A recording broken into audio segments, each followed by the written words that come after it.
Welcome back to Pump the Brakes. My name is Andre Beckles. I'm an independent financial consultant, and the name of my company is Harare Wealth Management. Happy New Year, everybody. And as the great R&B group, The Whisper says, and the beat goes on.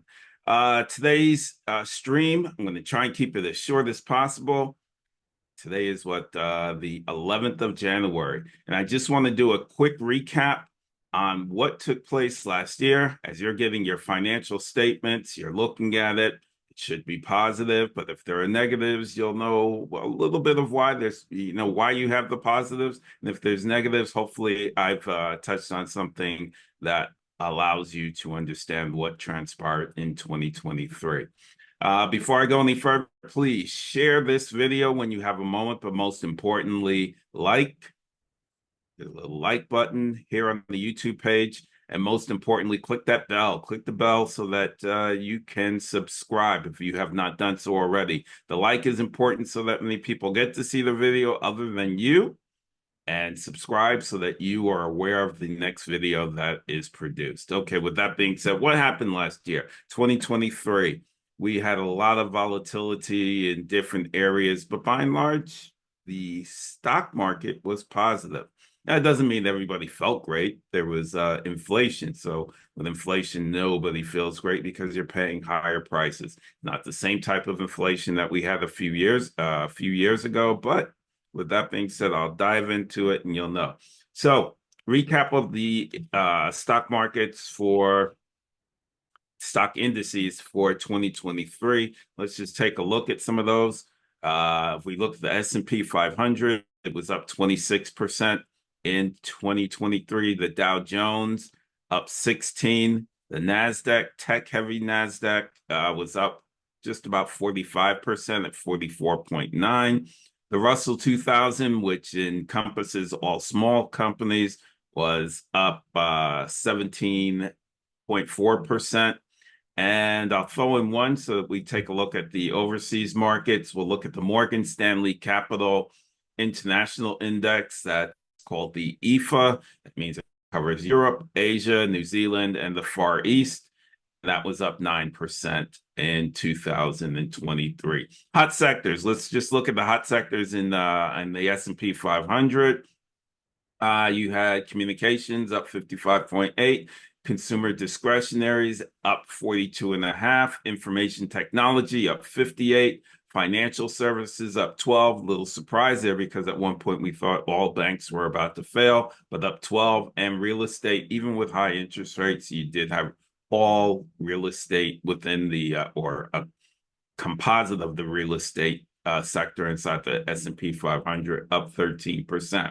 We look next at commodities. Oil down 10.85. I'll touch a little bit more on oil in a moment. Natural gas down 44%. So we're in the winter. Those are good things. Oil at all points in times, but natural gas, if that's what you're using for your home, down 44%. It has moved up a little bit thus far in 2024, but having a negative year definitely helps right now with regards to pricing.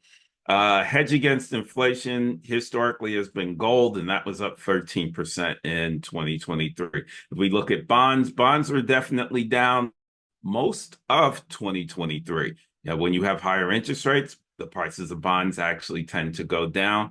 But as some fears have allayed themselves, so to speak, with regards to interest rates going up any further, that meant that prices started to rebound in the bond market. So if we look at high-grade bonds, this is based on all of this information comes to us from Bloomberg Finance. These numbers, high-grade U.S. Corporate bonds up 5.5, municipal bonds up 6.8, and high-yield bonds, those are otherwise known as junk bonds, lower-graded bonds, those are up 13.4%. Now, we take a look at the markets as of last night, that being January the 10th. Basically, the S&P 500, the Dow were flat. The NASDAQ down 1%, flat meaning it neither up or down. And then the Russell 2000, small cap stocks That's down as of last night, 4.4%. So we've had a little retracement there. So what's next? What will we talk about? Let's talk about what is most important to everyone, which are leading indicators. So we have what are called leading indicators that allow us to know what type of movement is taking place inside the economy. So as I tear away my sheet, one of the most important things that we always look at is the cost of goods that we are buying, and that would be the CPI, otherwise known as the Consumer Price Index. So that actually today, if we take a look, the Bureau of Labor Statistics released the information, and you really can get, if I try to keep this short, you can really go to their website. That's a government website, Bureau of Labor Statistics, and really get a breakdown of where you saw prices going up for last year. But if we look at the end of the year, inflation was up 3.4% for the year. So it is not growing at the same clips that we saw. If we take a walk down memory lane and we say April of 22, it was up 7.8. March of 22, going a little backwards, up 8%. July of 22, up 8.5. And September of 22, up 10%. The reason I'm using those numbers is to show you the extremes. We have pulled back, but it doesn't mean that prices aren't continuing to go up.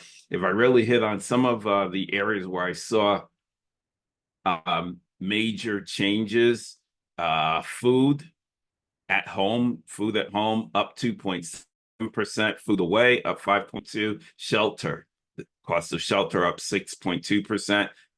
If you're renting, up 6.5%, medical care up 6%, car insurance up 20.3%, meat, poultry, and fish up 2.3%, eggs down 24%, baby food up 7%, fuel down 11.8%, and let's see what else on here.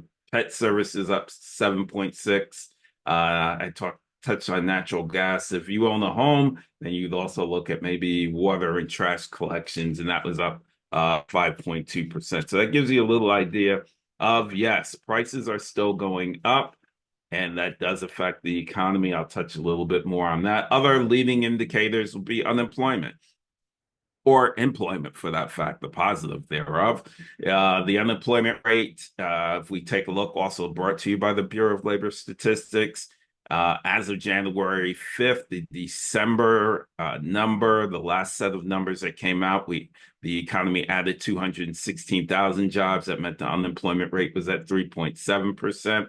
We're kind of close to full employment, so to speak, but not totally so. If we look at positive trends, you had government hiring, healthcare hiring, social assistance hiring, and contracting. Where I saw the negatives, that was in warehousing and transportation. If we look at how we've added jobs for all of the economy in the United States for all of 2023, added 2.7 million jobs.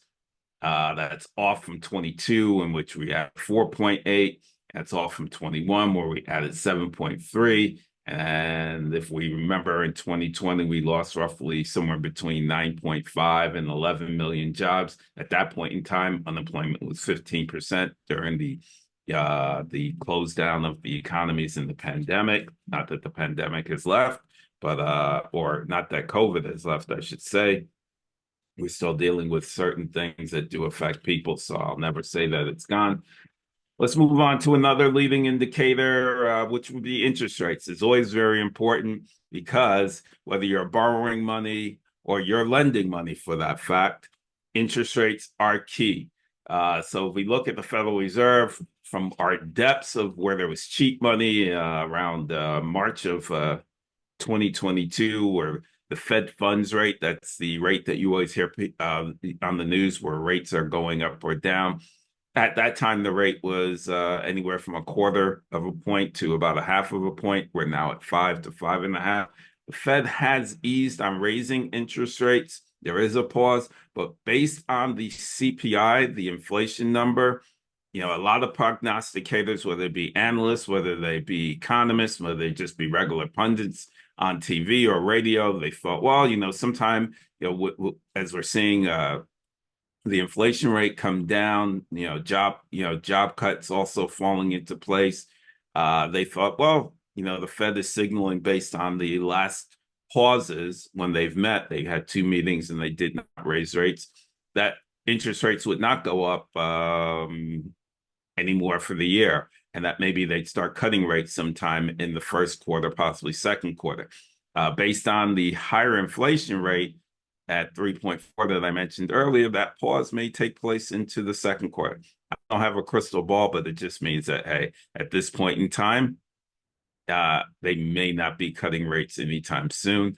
And it all depends on what the Fed does, and then also the emotional movements inside the bond market, which also moves interest rates. So that gives us an idea of what where interest rates are, and of course, higher rates slow down the economy, lower rates spur growth.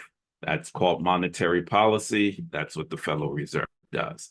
Their main focus is for full employment, but also stable prices. That's their mandate right there.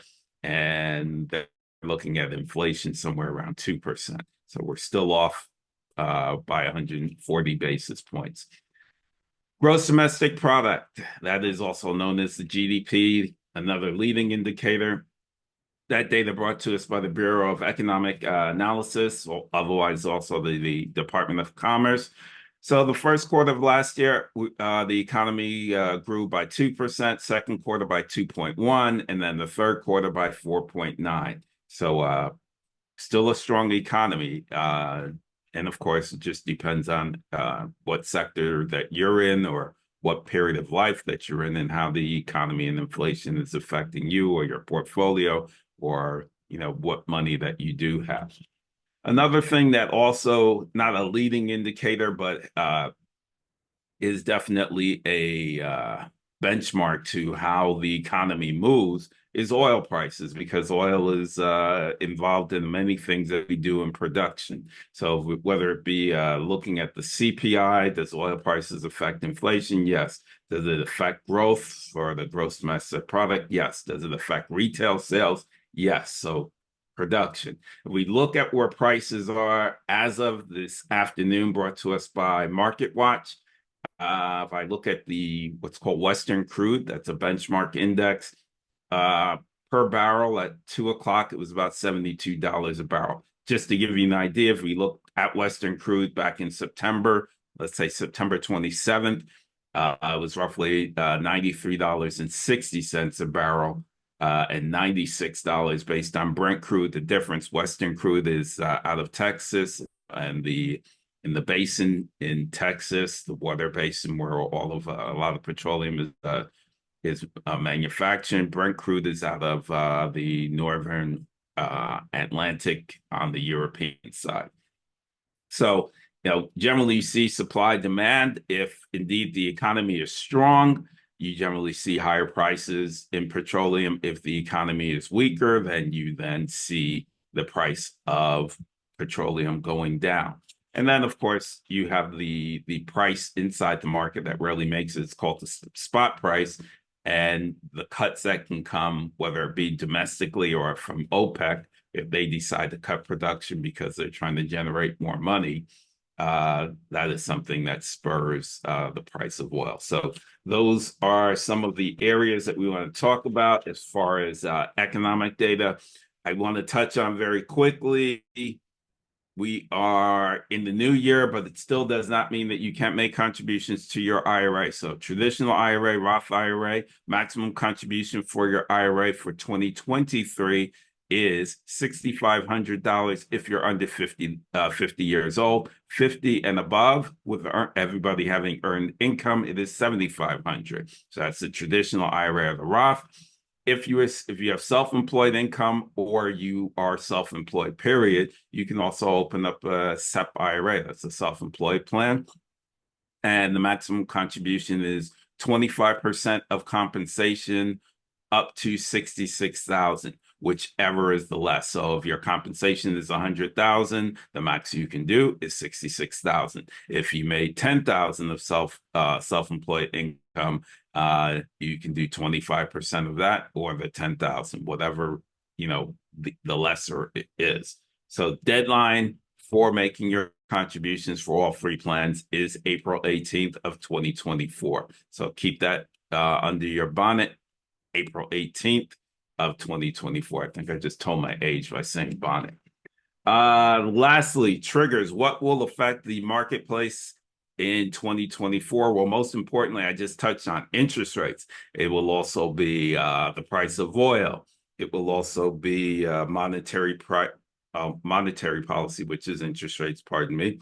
Oil, global uncertainty. Everybody at this point in time definitely knows what's going on in Ukraine, what's also going on in other places throughout the globe, definitely in the Middle East. So those things create uncertainty there.